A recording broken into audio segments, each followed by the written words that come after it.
Hi, let's talk stress and weight gain. What's the relationship? It's pretty bad being chronically stressed, and most people really just don't understand how chronic stress affects them, particularly from a weight point of view.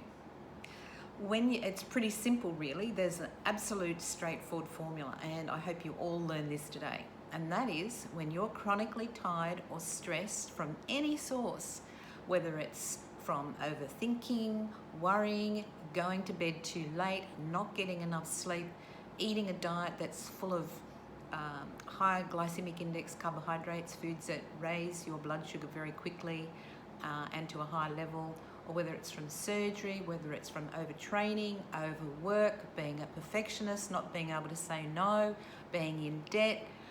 A million things can stress your body. In fact, 75% of us are chronically stressed at present. That's the current statistics.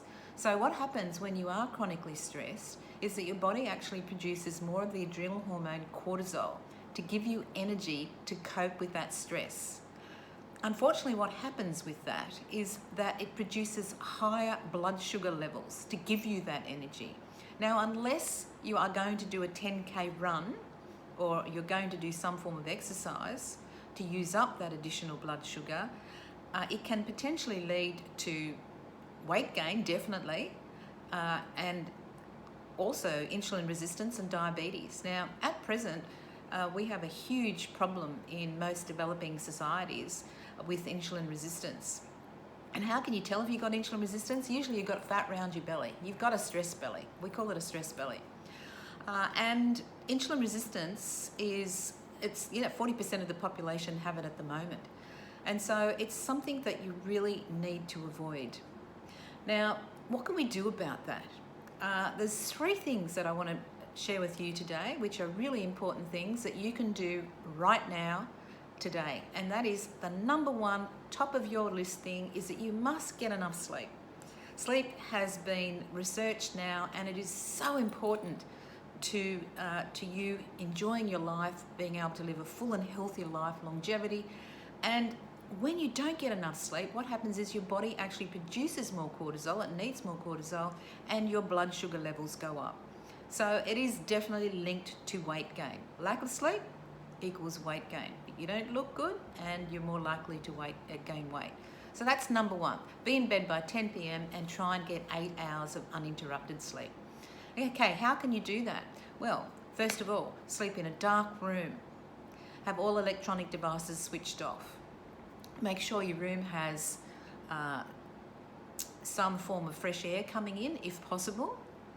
And it's also better to be sleeping in a cooler room rather than a warm room. Don't be too hot when you're sleeping. Don't have all sorts of synthetic blankets and coverings on you. Try and go for more natural cotton and wool blankets rather than synthetic ones. If you're too hot, it's harder to get into a deeper sleep. And have a sleep routine before you go to bed. Something like wind down, read something that's not too stimulating, so that you actually have a lot more chance of getting to sleep. So that's number one, is make that your number one priority, is to get 8 hours sleep per day. Number two is you actually have to start looking at your diet. And you don't want to be eating a diet that's really high in carbohydrate, particularly what we call high GI or high glycemic index carbohydrates foods, which really raise your blood sugar very quickly and at a very high level. And of course, they're going to crash very quickly after that. And what happens then is that your body needs more cortisol. So you're on a roller coaster all day long, and really impacting on your adrenal glands needing more cortisol. You're better off to eat, particularly if you're chronically stressed and tired, to eat smaller meals regularly throughout the day to keep your blood sugar stable. And those smaller meals should always have a source of protein in them, because protein will keep you fuller for longer.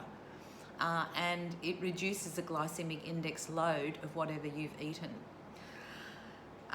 It's also, in terms of glycemic index foods, it's really, really important. That the great website is the Australian Glycemic Index Foundation. It has a fantastic shopping list and lots of recipes as well. And you can do things like, you can still eat rice, but it's called Clever Rice, which is it's lower glycemic index. So it's going to mean that you have a less blood sugar going into your your blood as a result of eating the rice, and it's going to be a slower, more steady rise. So less and a slower, steadier rise, which is much less stressful to your body. You're producing less stress hormones, you're less likely to gain weight. So yes, number one, get enough sleep. Number two, start looking at your diet, make sure you eat regular, small meals, don't skip meals, don't eat meals late, have a source of protein each meal, keep the glycemic index low. And number three is you really have to start thinking about the decisions you make in life in terms of, are they causing you more stress? And you have to start putting those decisions through a filter, which is this decision going to cause me to feel stressed? If it is, I could potentially gain weight at the very least, and more potentially be more susceptible to all disease, because increased cortisol levels weaken your immune system, and that's the direct relationship between disease and stress. So in terms of doing that, what you need to do is you need to say to yourself, okay, what would a calm me look like in the future? How would I feel? How would I dress? What would I say? Where would I live? And you need to do a little visualization, because visualization is a very powerful tool. And if you spend 5 minutes every day doing a visualization of how you want yourself to be, a future you that is less stressed, more calm, more slim, more happy, I guarantee you that after a couple of months, you'll start to make decisions that you will feel less stress, and you'll start to see a different you. So 3 things: get your sleep right, get your food right, and start visualizing. My name's Chanel Hitchcock, and I'm the author of Proven Steps to a Calmer, Happier, Healthier You. Have a great day. Thanks for listening.